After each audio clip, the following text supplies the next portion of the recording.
For advertisement, call 8125893028. Our Gmail maxtvtelugu@gmail.com.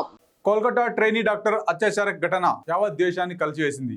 ఈ నేపథ్యంలో బాధితురాలికి మద్దతుగా దేశవ్యాప్తంగా నిరసనలు వెల్లువెత్తాయి. ప్రతి ఒక్కరూ నిందితులని కఠినంగా శిక్షించాలని, ఇలాంటి ఘటనలు పునరావృతం కాకుండా చూడాలని కోరారు. అయితే ఈ ఘటనలో నిందితుడు సంజయ్ రాయ్ ట్విస్ట్ ఇచ్చాడు. తాజాగా అతన్ని సిబిఐ అధికారులు కోర్టులో హాజరుపరిచారు. అయితే విచారణలో భాగంగా కోర్టులో సంజయ్ సంచలన ఆరోపణలు చేసినట్టు తెలుస్తుంది.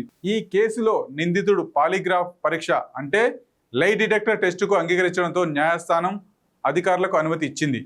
పాలిగ్రాఫ్ టెస్టుకు ఎందుకు అంగీకరించావు అని మెజిస్ట్రేట్ సంజయ్ రాయ్ని ప్రశ్నించారు. దాంతో అతడు భావోద్వేగానికి గురయ్యాడని తెలిసింది.